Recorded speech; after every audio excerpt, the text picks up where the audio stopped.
नाथ मुझने मति शुद्ध देजो, हइये सदा सेवक भाव रहजो। છો શબ્દો મારા પણ આપ આવીને કહેજો, રાજી થઈ અક્ષર ભાવ દેજો, રાજી થઈ અક્ષર ભાવ દેજો।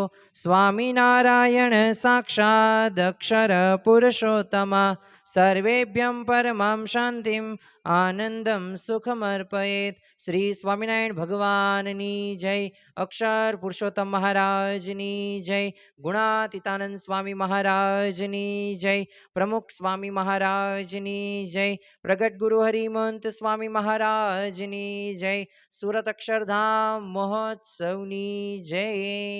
દરેક દિવ્ય હરિભક્તોને ભાવભર્યા જય સ્વામી નારાયણ।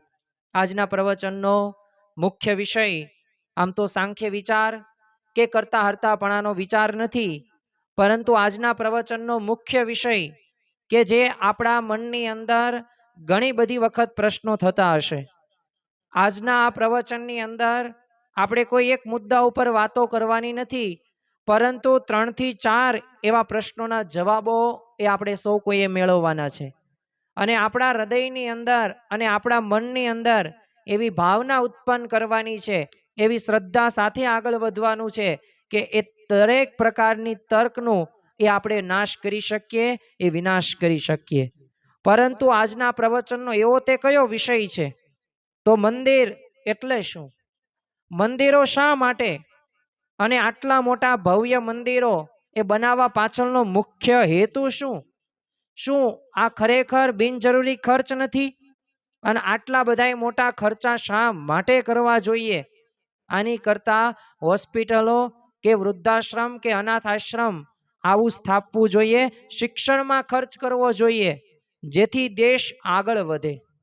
તો આવા ઘણા બધા પ્રકારના પ્રશ્નો આપણા મનની અંદર ઊભા થતા હોય છે। તો આજે આપણે આ પ્રવચનની અંદર આ બધાય પ્રશ્નોના નિષ્કર્ષ ઉપર એ જવાબ જોવાના છીએ। થોડીક તર્કશીલ વાતો પણ કરીશું, થોડીક શ્રદ્ધા સાથે પણ વાતો કરવાના છીએ, પરંતુ કોઈનું પણ ખંડન નહીં, પણ દરેકનો આદર ભાવ, દરેકનો સત્કાર ભાવ।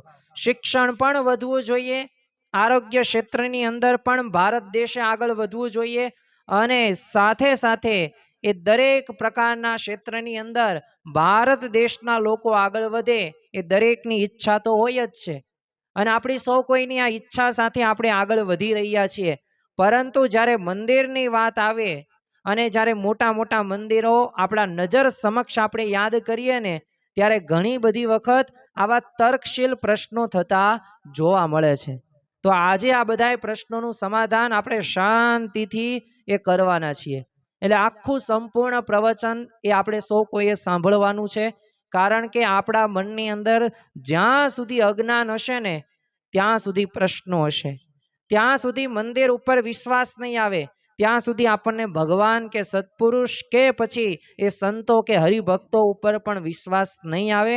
એટલે ખરેખર જો સાચા હૃદયથી અને સાચા ભાવથી જો સમજવાનો પ્રયત્ન કરીશું તો આ પ્રશ્નનો પણ ઉકેલ એ આપણે કરી શકીએ। પ્રથમ હસ્તે આપણે પ્રશ્નનું સમાધાન કરીએ। અહીંયા મેં થોડાક પ્રશ્નો પણ લખ્યા છે અને થોડુંક નિરૂપણ લખ્યું છે, જેથી મુદ્દા વ્યવસ્થિત હું તમને સ્ટેપ બાય સ્ટેપ કહી શકું અને દરેક પ્રશ્નનું આપણે સમાધાન મેળવી શકીએ। પ્રથમ હસ્તે પ્રશ્ન અહીંયા આપણને સૌ કોઈને ઊભો થાય કે આ મંદિર એટલે શું? અને ખરેખર મંદિર એ મંદિર આપણે બનાવીએ એમાં જ ભગવાન હોય? શું ભગવાન એ કણે કણની અંદર નથી રહેલા? અમે તો શાસ્ત્રોમાં એવું સાંભળ્યું છે કે કણે કણની અંદર એ ભગવાન સમાયેલો છે, અને અમે તો એવું પણ સાંભળ્યું છે કે earth is round no corners, પૃથ્વી ગોળ છે એને એક પણ ખૂણો નથી। એટલે કે તમે ગમે તે જગ્યાએ એ તમે પાપ કર્મ કર્યું હોય તો ફરી વખત રાઉન્ડ ફરી ફરીને તમારી પાસે આવે જ તે, એ કર્મનું ફળ તમારે ભોગવવું જ પડે।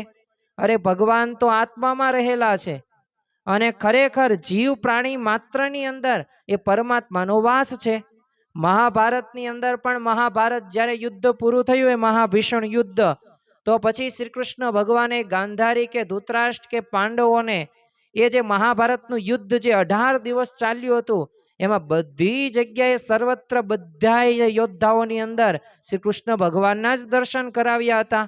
તો પછી આ મંદિર બનાવવાની શા માટે જરૂર પડી? શાસ્ત્રો તો કંઈક આપણને અલગ વાત કરે છે અને આપણા મનની અંદર કંઈક વ્યાખ્યા અલગ છે. તો વાસ્તવિક વાત કઈ સાચી છે?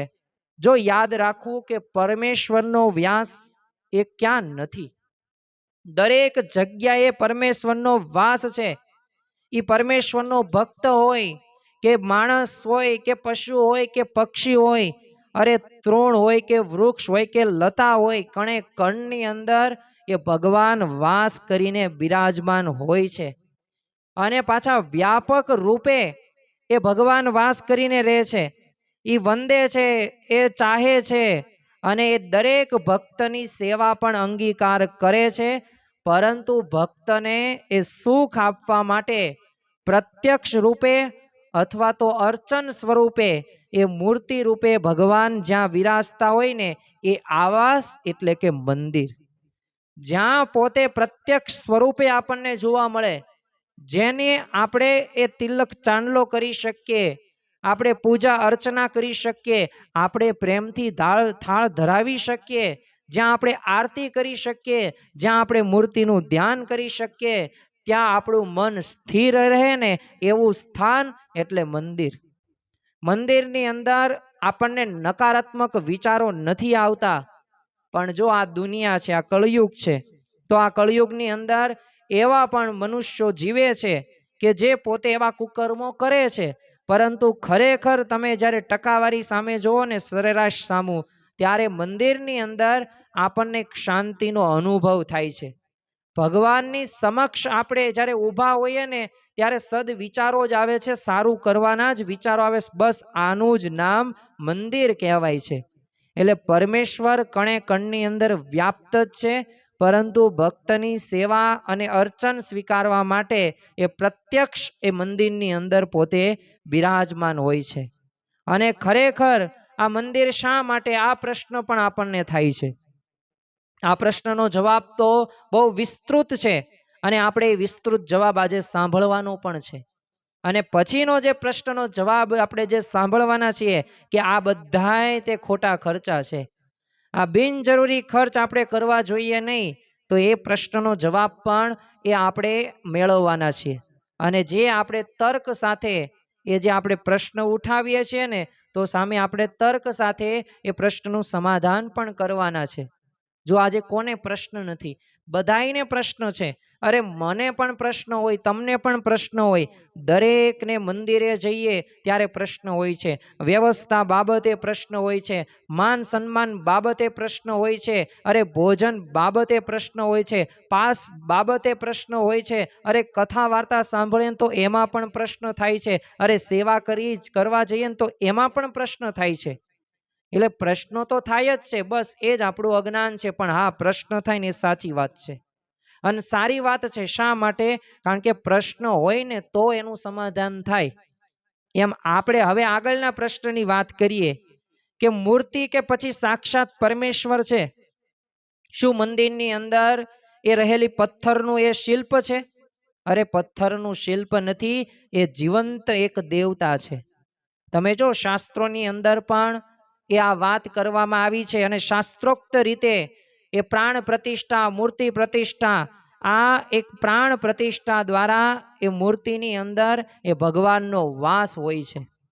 એટલે સાચા અર્થની અંદર આપણે જોઈએ ને, તો મૂર્તિ એ ખરેખર સાક્ષાત પરમેશ્વરનું એક સ્વરૂપ છે.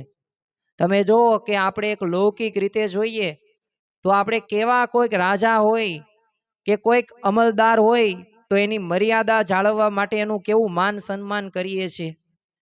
હવે ભારત દેશના તે ધનાઢ્ય વ્યક્તિ આવ્યા હોય આપણા ઘરે, તો એનું આપણે માન સન્માન કેવું કરીએ છીએ, એની આપણે આગતા સ્વાગતા કેવી કરીએ છીએ. તો એમ બધાયનું પોતાનું એક પ્રતિષ્ઠા હોય છે. એમ જો આપણને જેમને ઓક્સિજન વાયુ આપ્યો, જે પ્રાણવાયુ છે, આપણને જેમને પાણી આપ્યું, જે આ સૂર્ય ચંદ્ર, અરે આ વનસ્પતિ તમે જુઓ, એક સામાન્ય એવા બૂંદમાંથી યા મનુષ્યને 5 જ્ઞાનેન્દ્રિયો, 5 કર્મેન્દ્રિયો અને 11મું મન આપ્યું. સાવ એક પ્રકારે નાના એવા બૂંદમાંથી તો આ ભગવાનની જ તો રચના છે ને.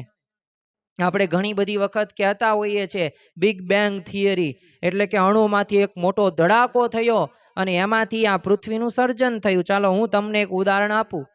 દાખલા તરીકે તમે એક રમકડું ખરીદ્યું. હવે આ રમકડું તમે જોરથી ઘા કર્યું. હવે રમકડું જોરથી ઘા કર્યું તો એમાંથી અલગ અલગ આકારે નવા નવા આકાર સર્જન થશે. અરે ભંગારમાં રમકડું નાખવું પડશે. તો એમ આપણે આ બધી થિયરી કહે છે કે એક અણુમાંથી ધડાકામાંથી આ પર્વતો બન્યા, જમીનના સ્વરૂપો બન્યા, આ તળાવ નદી આ બધુંય બન્યું.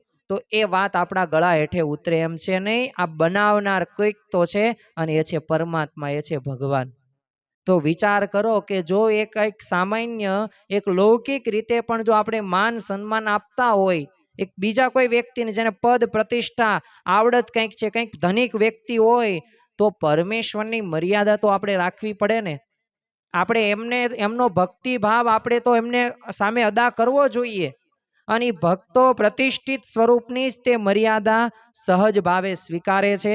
એટલે આપણે જે કહીએ છીએ ને કે વાસ્તવિક રીતે આ મંદિરો શા માટે, તો આપણો જે ભક્તિ ભાવ રહ્યો એ અદા કરવા માટેનું સ્થાન એટલે કે મંદિર. અને આ મંદિરની અંદર સાક્ષાત ભગવાન પોતે હોય છે. આપણી પ્રાર્થના સાંભળે છે અને આપણી પ્રાર્થના સાંભળીને આપણા પ્રશ્નોનું પણ સમાધાન કરે છે. એટલે આપણને કોઈક પૂછે ને કે મંદિરો શા માટે અને કેમ આ મંદિરોની જરૂર છે, તો આવા જવાબો આપણે દઈ શકીએ અને આપણા સંતાનોને પણ આવા સંસ્કારો દઈ શકીએ. જેથી એને બે પ્રશ્નો કોઈક પૂછે કે આ બધાય પથ્થરોમાંથી આ બધું મંદિરો બનાવે છે, તો આ શા માટે જરૂર છે, તો આપણે કહી શકીએ કે અમારા જે ઈષ્ટદેવ ભગવાન છે એમની અમારે પૂજા કરવી છે, એમાં અમારો ભક્તિભાવ અદા કરવો છે, તો એના માટે મંદિરની જરૂર છે. ને ત્યાં પછી પ્રાણ પ્રતિષ્ઠા કરવામાં આવે છે. એટલે એ સામાન્ય કોઈ પણ પ્રકારે એ પથ્થર નથી. એ પથ્થરની અંદર પ્રાણ પ્રતિષ્ઠા થઈ અને એમાં ભગવાન વાસ કરીને રહે છે ને એ આપણા પ્રશ્નો સાંભળે છે ને સમાધાન પણ એ કરે છે. બીજું એક વાત આપણે બીજી પણ ધ્યાનમાં રાખવી જોઈએ. કોઈક આપણને પૂછે ફરી વખત કે ચલો એ તો તમારી વાત સાચી કે તમારો ભક્તિભાવ રજૂ કરવા માટે અને અર્ચન કરવા માટે મંદિરની જરૂર પડે છે ને ત્યાં તમે ભગવાનને બિરાજો છો અને પ્રાણ પ્રતિષ્ઠા પણ કરો છો, પણ પછી શું? પણ જો યાદ રાખવું કે અમારો જે ભક્તિભાવ રહ્યો ને એ કાંઈ એક ચાંદલો કરીને કે આરતી ઉતારીને પૂરો નથી થઈ જતો. તમે જો દરેક મંદિરની અંદર એ પછી શિવજીનું મંદિર હોય કે પછી રામ ભગવાનનું મંદિર હોય કે સ્વામિનારાયણ ભગવાનનું મંદિર હોય, અરે કોઈ પણ દેવી દેવતાના મંદિરમાં તમે જોતા હશો કે સવારે પ્રાતઃકાળની અંદર ભગવાનને જગાડવામાં આવે છે. જેમ આપણે સામાન્ય રીતે આપણા બાળકોને સવારે જગાડીએ ને એમ ભગવાનને જગાડવામાં આવે છે. તો જો એમાં અને જો હિન્દુ ધર્મના એ આધાર સ્તંભ કયા છે, તો ત્રણ છે: સંત, શાસ્ત્ર અને મંદિર. આ ત્રણ જે આધાર સ્તંભો ઉપર આ હિન્દુ ધર્મ ટકેલો છે. અને ખરેખર આપણા જીવનની અંદર આ ત્રણ સ્તંભોનું આપણે મહત્વ સમજવાનું છે. અને મૂર્તિ પૂજાને આપણે માનીએ છીએ તો મૂર્તિમાં ભગવાન વાસ કરીને રહે છે, રહે છે ને રહે છે. તમે જો યોગીજી મહારાજ ભાવનગરની અંદર પોતે બિરાજમાન હતા અને એક ભક્તને ત્યાં પોતે પધરામણી કરવા માટે ગયા. હવે થાળ તૈયાર હતો, લાડુ હતા, શાક હતું, દાળ ભાત હતા, 2 લોટા ભરીને પાણી પણ મૂકેલું હતું, ભજીયા ગોટા પણ હતા. અને ત્યારે બધાએ હરિભક્તો યોગી બાપા પાસે આવે છે અને કહે છે કે તમે આજે મહારાજને કહો ને થાળ જમે. હવે જો આ પ્રશ્ન કરવો એ આપણને સ્વાભાવિક આશ્ચર્યકારક લાગે ને, પણ યોગી બાપાએ કીધું કે ભાવ બધાનો ભાવ જોઈને કીધું કંઈ વાંધો નહીં, ચલો પડદો બંધ કરી નાખો. અને 2 થાળ ગાયા, મારે ઘેર આવજો છોગલા ધારી, એવા 2-3 થાળ ગાયા ભક્તિ ભાવથી. અને જોયું ને પડદો ખોલ્યો તો એમાંથી એ લાડવા કે રોટલી શાક અને લોટા પણ બેય તે એ સાફ થઈ ગયા. એટલે હતું જ નહીં પાણીની અંદર. તો જો ભગવાન રહ્યા ને એ ભાવ સ્વીકારે છે. એ મૂર્તિ પૂજામાં આપણે સૌ કોઈએ માનવાનું છે. એટલે સવારે તમે જો જગાડવાનું અને જો શિખરબદ્ધ મંદિર હોય તો 5 ટાઈમ આરતી થાય છે. તો આ એક ભક્તિ ભાવ જ છે. પહેલું આ આપણે વાત કરી. બીજો ક્રમ આપણે જોઈએ તો ત્યાં દંત ધાવન અને સ્નાન અને શુદ્ધિકરણ, ભગવાનને આ પણ કરાવવામાં આવે છે. જેમ આપણે સ્નાન કરીએ છીએ, પૂજા કરીએ છીએ, એવી જ રીતે ભગવાનને પણ શુદ્ધિકરણ માટે એ સ્નાન કરવામાં આવે છે, દંત ધાવન કરાવવામાં આવે છે. અને સાથે સાથે એમને એવા અલંકૃત એક શોભાયમાન એક વસ્ત્રો પણ પહેરવામાં આવે છે અને હાર પણ પહેરવામાં આવે છે. તો ખરેખર આ એક ક્રિયા એક ભક્તિ ભાવથી મંદિરની અંદર થાય છે. ભોજનની વાત કરીએ, સવારમાં અલ્પાહાર જો, બપોરનું ભોજન, સાંજનું ભોજન, તો એ થાળ ધરાવવામાં પણ આવે છે. અને રાત્રે જેમ આપણે સૂઈએ ને એવી જ રીતે ભગવાનને પણ પોઢાડવામાં આવે છે. એટલે જો આ સેવા પૂજા દ્વારા છે ને ભક્તનું જે મન હોય ને એ નિમગ્ન એક આનંદિત રહે છે. અને આપણે ભગવાનની ભક્તિ કરીએ અને સેવા કરીએ તો આપણું મન કેવું સ્થિર થાય છે. અરે સવારે 10 મિનિટ પૂજા કરીએ ને તો એ સંસારના બધાય વિચારો આવતા નથી. આપણું મન એ સ્થિર રહે છે, અખંડ વૃત્તિ એ ભગવાનમાં રહે છે. અરે એક માળા ફેરવીએ ને તો માળામાં પણ એક મણકાની અંદર આપણે સ્વામિનારાયણ, આપણે જે ઈષ્ટદેવ ભગવાનને માનતા હોય તો કેટલું પોતે મન સ્થિર થાય છે. તો જો આ દરેક ક્રિયા રહીને આપણી ધાર્મિક ક્રિયાઓ, એમાં કંઈક ભાવના છે, કંઈક ને કંઈક તો મર્મ એમાં દર્શાવવામાં આવે જ છે. એટલે હવે આપણને કોઈક પૂછે ને કે મંદિર શા માટે, ત્યારે આપણી પાસે આ બધાય પ્રશ્નોના જવાબો હોવા જરૂરી છે. અને બીજું કે આ સત્સંગનો મહિમા, કે આત્માને જાગૃત કરવા, આત્માનું કલ્યાણ કરવા માટે પણ મંદિરોની જરૂરિયાત છે. જો દરેક શાસ્ત્રનો સાર શું છે? આત્મકલ્યાણ. દરેક જીવે પોતાનું આત્માનું કલ્યાણ કરવાનું છે. શિક્ષાપત્રીની અંદર તમે જો, સત્સંગ દીક્ષાની અંદર મહંત સ્વામી મહારાજે નિજાત્માનમ બ્રહ્મરૂપમ દેહત્રિય વિલક્ષણમ, અરે આપણે દેહ નથી, આપણે આત્મા છીએ. હવે આત્માનું કલ્યાણ કરવા માટે એવું સ્થાન તો હોવું જોઈએ ને. તો એ સ્થાન એટલે મંદિર. ત્યાંથી આપણને સત્સંગનો મહિમા સમજવા મળશે. અને મહિમા જેવું બીજું કોઈ મોટું સાધન નથી. સદગુરુ બ્રહ્માનંદ સ્વામી કહે છે, સંત સમાગમ કીજે હો નિષદિન, સંત સમાગમ કીજે. હવે સંત સમાગમ કરવાની વાત તો કરી, પણ સંત સમાગમ કરવા જવું ક્યાં? બગીચામાં જવું, જંગલમાં જવું, હોસ્પિટલમાં જવું, શાળામાં જવું, કઈ જગ્યાએ જવું? તો મંદિરે જવાથી, એ સંતનો સમાગમ કરવાથી સત્સંગનો મહિમા યથાર્થ રીતે આપણે ઓળખી શકીએ છીએ. અને એક વખત મહિમા આવી જાય એટલે આત્માનું કલ્યાણ થાય થાય ને થાય, એવી સ્થિતિ સુધી આપણે પહોંચી શકીએ છીએ. એટલે આ અંતર આત્માનો અવાજ એ સંતોના પ્રવચનો દ્વારા, કથા વાર્તા દ્વારા એ આપણે દરેક એક ભગવાનની જે ક્રિયા છે, ભગવત પરાયણ જે આપણું જીવન કરીએ ને તો અવશ્ય આપણો અંતરાત્માનો અવાજ એ આપણને સંભળાય છે. એ વિના સંભળાતો નથી. અને બીજું, મંદિરો આપણને વ્યસન કરતા શીખવાડતા નથી. મંદિરો આપણને દારૂ પીતા કે એની લત લગાડતા નથી. મંદિરો ત્યાં આપણને બધું કાપ મૂકવામાં જ આવે છે.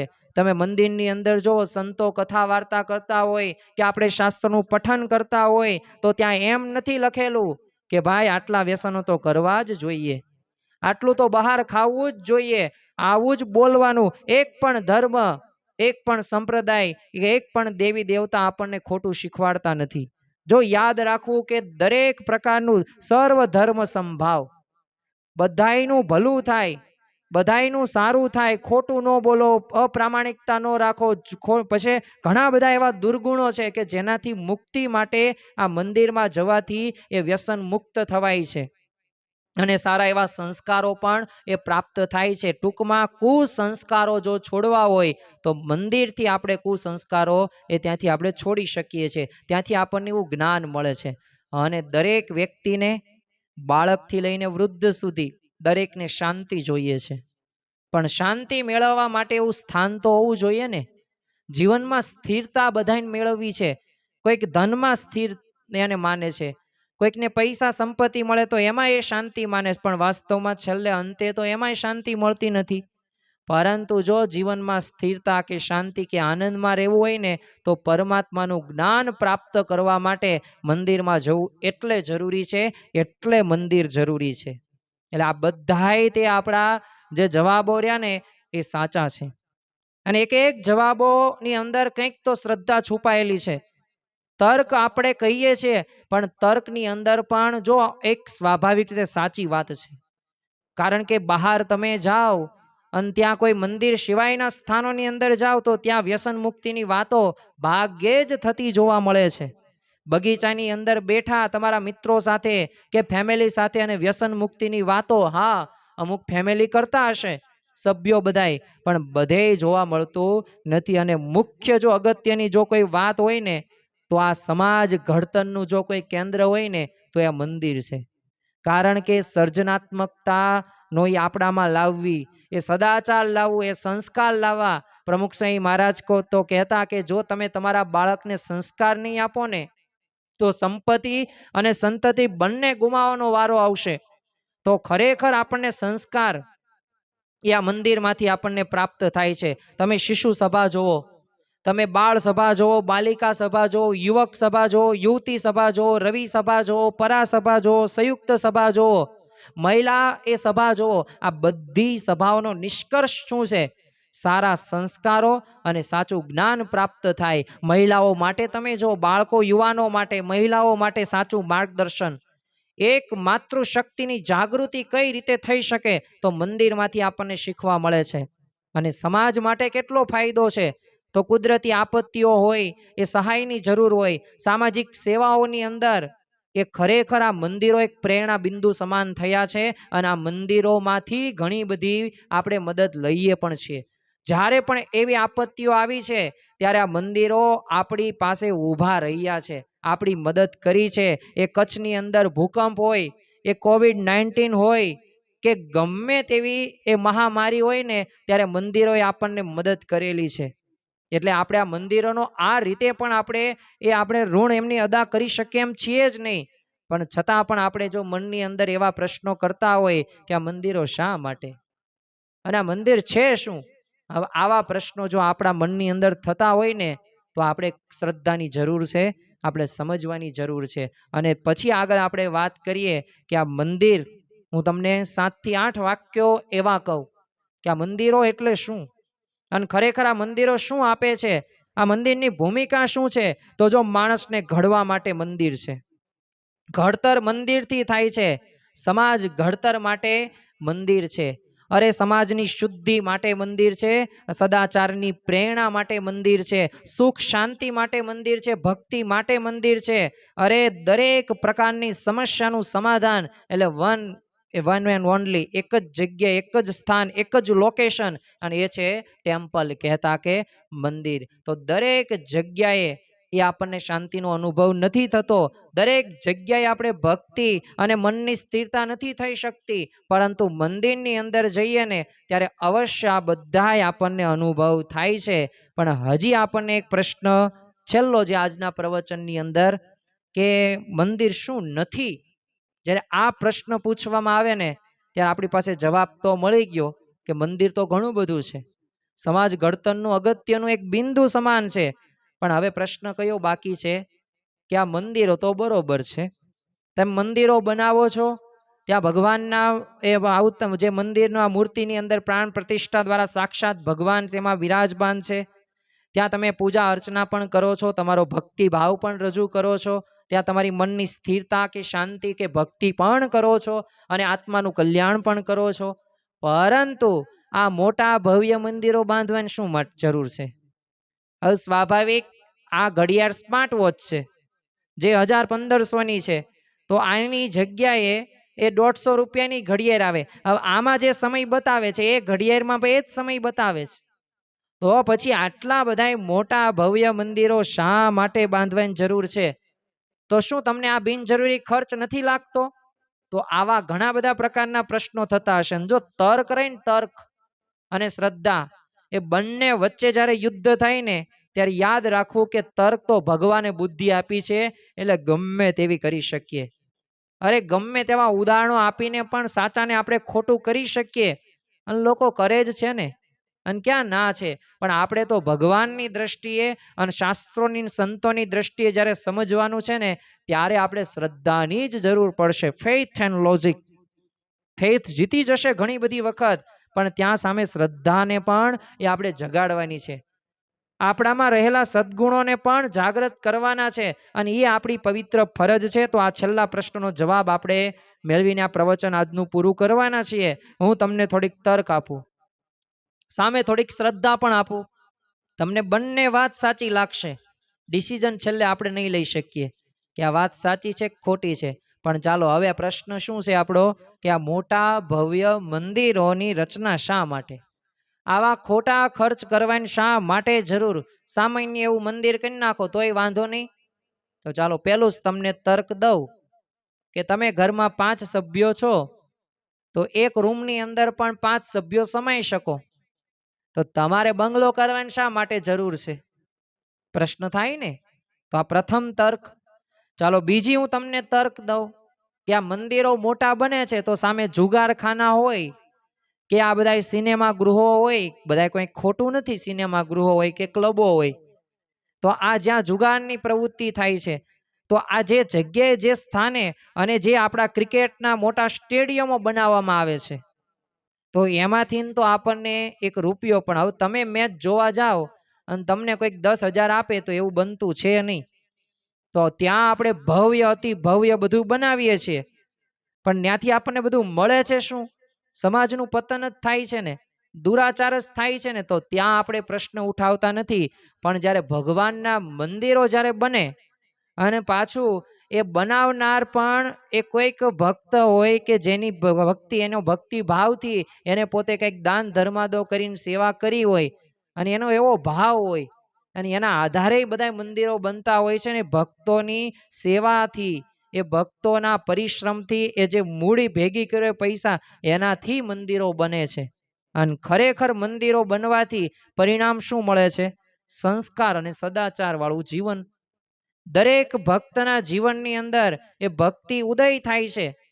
તો જો આ પરિણામ આપણને મંદિરમાંથી જોવા મળે છે, એટલે આ તુલના જ્યારે કરીએ ને ત્યારે આપણી તર્ક રહીને એ આ બાજુ વાળીએ ને ત્યારે આપણને મંદિરની સાચી મહાનતા તરફ આપણે આવીએ. બાકી દુરાચાર પાછળ એ ખર્ચાયેલા કરોડો રૂપિયાનો પ્રશ્ન આપણે ક્યારેય ઉઠાવ્યો નથી, પણ એક મંદિરનો પ્રશ્ન આપણે ઉઠાવીએ છીએ.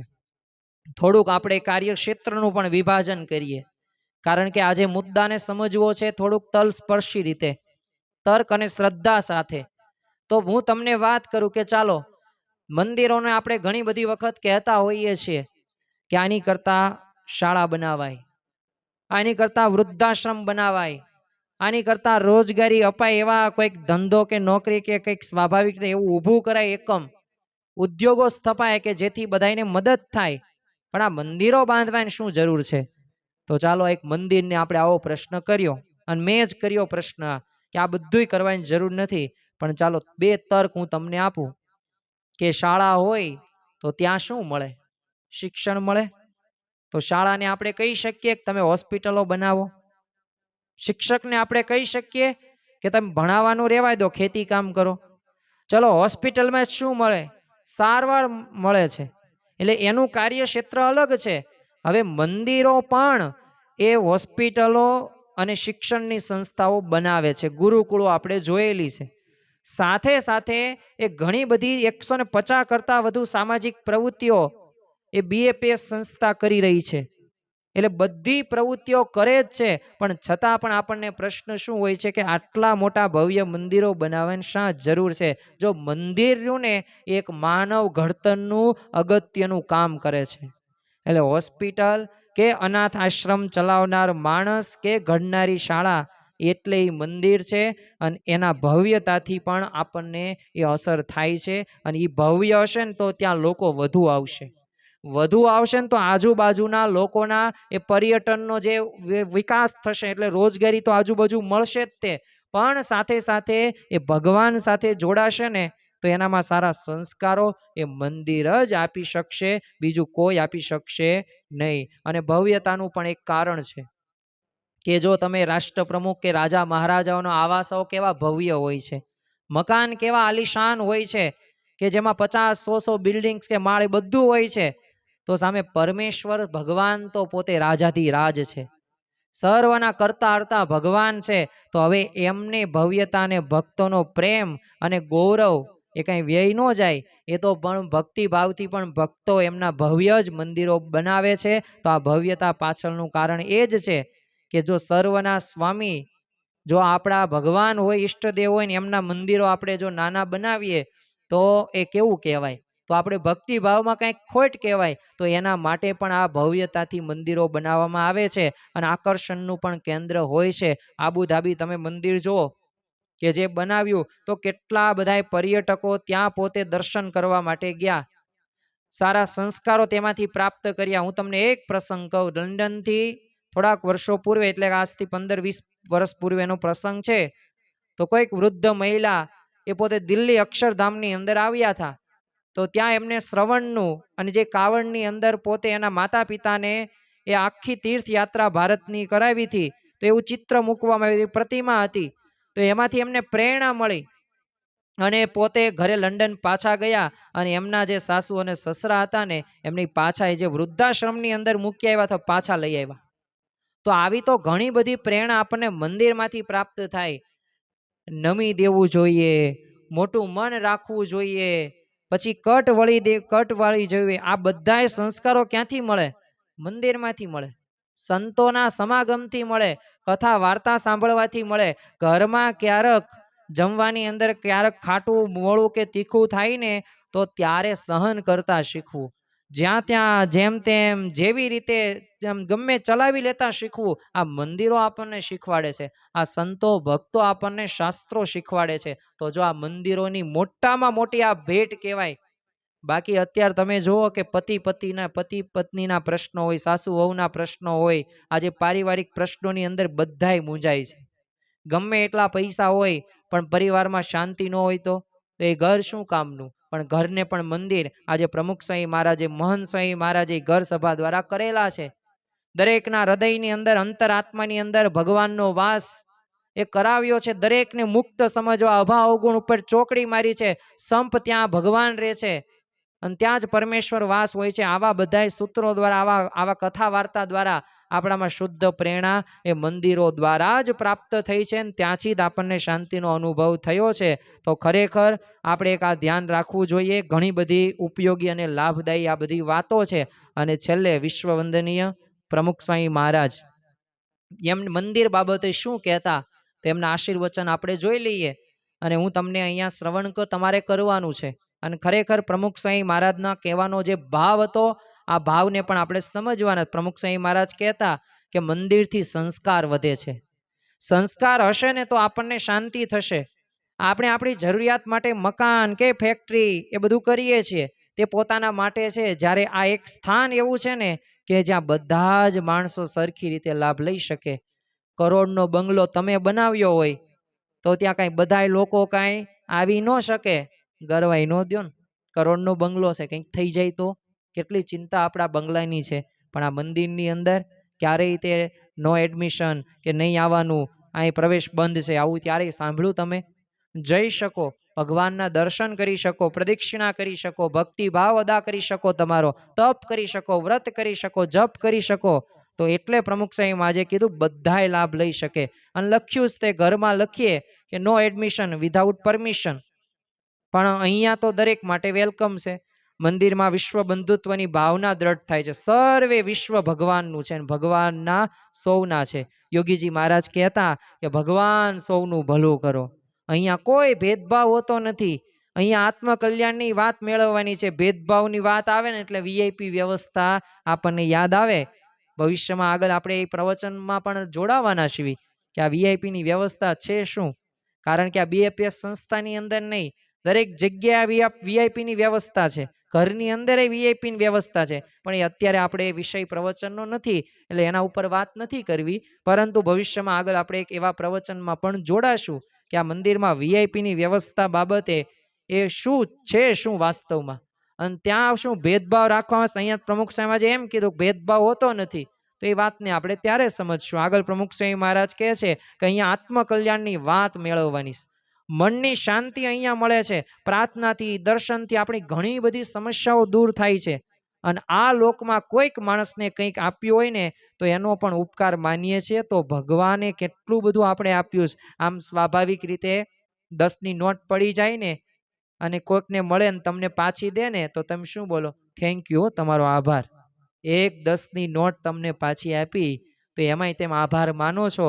તો ભગવાને આપણને આ મનુષ્ય દેહ આપ્યું, 5 જ્ઞાનેન્દ્રિયો, 5 કર્મેન્દ્રિયો, 11મું મન અને આપણને આવી બુદ્ધિ આપી, અને છતાં જો આપણે ભગવાનનો આભાર ન માનીએ તો આપણું નામ તો પછી અજ્ઞાનીમાં જ આવે. કારણ કે યથાર્થ આપણને ઓળખાણ નથી થઈ.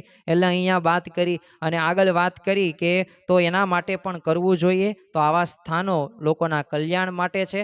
તન મન ધનથી જે કોઈ સમર્પણ ભાવનાથી અહીંયા કાર્ય કરે છે તો એને ભગવાન અનંત ગણું કરીને આપે છે. તો જો પ્રમુખ સ્વામી મહારાજે આ વાત કરી છે તો વાત નિષ્કર્ષ એક જ છે, સારાંશ એક જ છે આજના પ્રવચનની અંદર. આજે આપણે શ્રદ્ધા અને તર્ક સાથે, આમ તો બંનેનો આપણે આજે સમન્વય સાથે આ પ્રશ્નના જવાબો મેળવ્યા છે કે મંદિર છે શું, મંદિરો શા માટે, અને મંદિરોની અંદર આવડા મોટા મંદિરો શા માટે બનાવવામાં આવે છે, ખોટા ખર્ચા છે કે નથી. તે બધાય પ્રશ્નનો જવાબ આપણે આજના પ્રવચનની અંદર મેળવ્યા છે. તો મંદિરો એ આપણા સૌના જીવન ઉત્કર્ષ માટે જ છે, અત્યંત જરૂરી છે. તો આજના દિવસે આપણે મહારાજ સ્વામીના ચરણોમાં પ્રાર્થના કરીએ કે આ મંદિર બાબતના જે આપણા મનની અંદર જે તર્ક વિતર્ક છે ને એને દૂર કરો અને શ્રદ્ધા સાથે અમે આગળ વધી શકીએ. અને મંદિરમાં દરરોજ દૈનિક સવાર કે સાંજ એ અમે દર્શનમાં જઈએ, આરતીમાં જઈએ, કથા વાર્તા સાંભળીએ અને અમારા આત્માનું કલ્યાણ કરી શકીએ. એ જ આજના દિવસે પ્રાર્થના. શ્રી સ્વામિનારાયણ ભગવાનની જય.